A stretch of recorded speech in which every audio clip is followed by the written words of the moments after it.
Bonsoir les amis, heureuse de vous retrouver pour une nouvelle lecture. Aujourd'hui, je vous ai choisi un extrait de Cinna, tragédie de Corneille. Allons-y. Scène 2.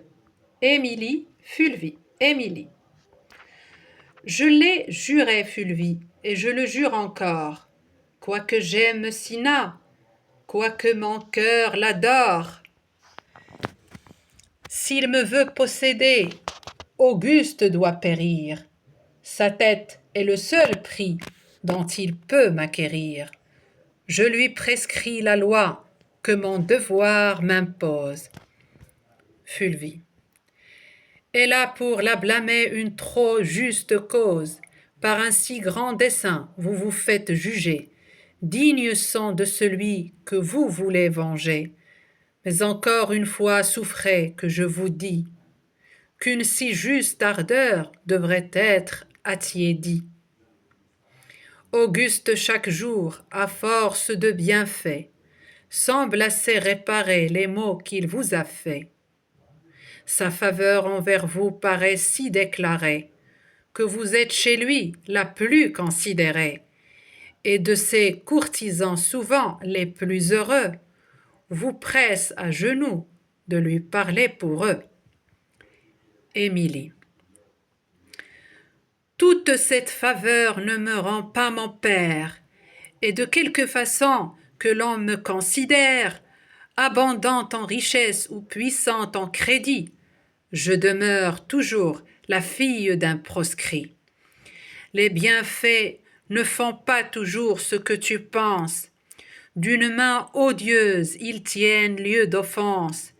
Plus nous en prodiguons à qui nous peut haïr, plus d'armes nous donnons à qui nous veut trahir.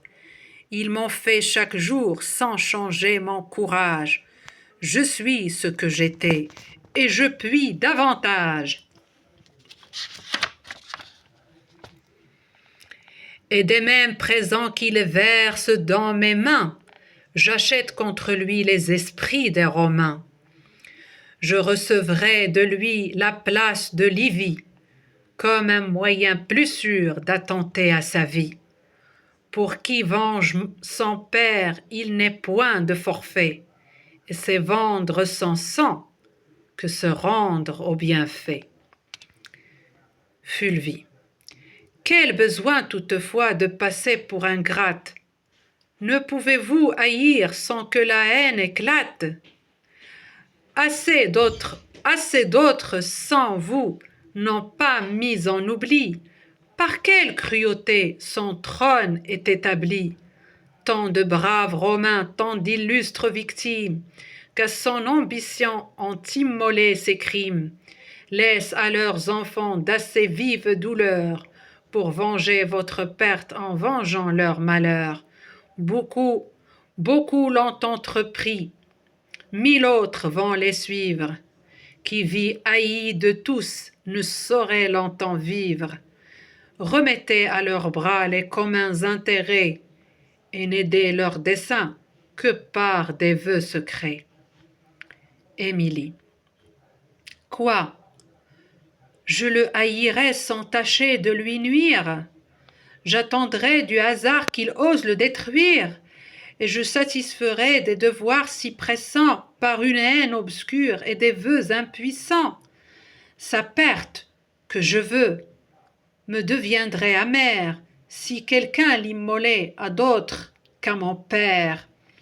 Et tu verrais mes pleurs couler pour son trépas, qui le faisant périr ne me vengerait pas. C'est une lâcheté que de remettre à d'autres les intérêts publics qui s'attachent aux nôtres. Joignant à la douceur de venger nos parents, la gloire qu'on remporte à punir les tyrans, et faisant publier par toute l'Italie la liberté de Rome est l'œuvre d'Émilie. On a touché son âme et son cœur s'est épris, mais elle n'a donné son amour qu'à ce prix. Fulvie.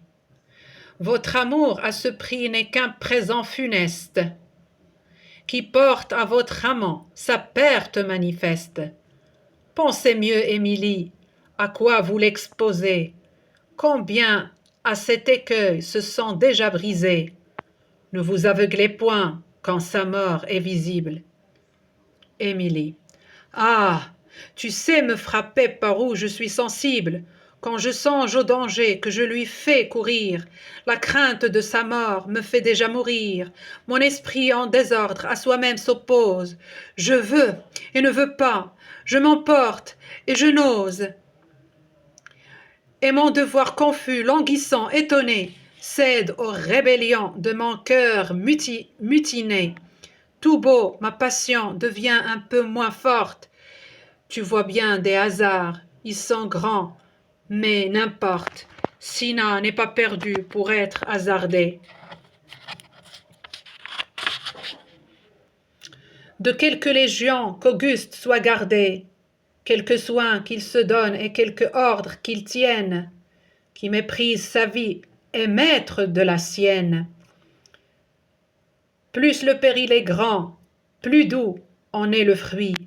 La vertu nous y jette et la gloire le suit. Quoi qu'il en soit, qu'Auguste ou que Cinna périsse, aux mains paternelles je dois ce sacrifice.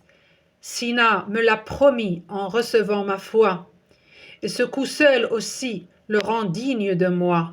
Il est tard après tout de m'en vouloir dédire. Aujourd'hui l'on s'assemble, aujourd'hui l'on conspire. L'heure, le lieu, le bras se choisit aujourd'hui, et c'est affaire enfin à mourir après lui.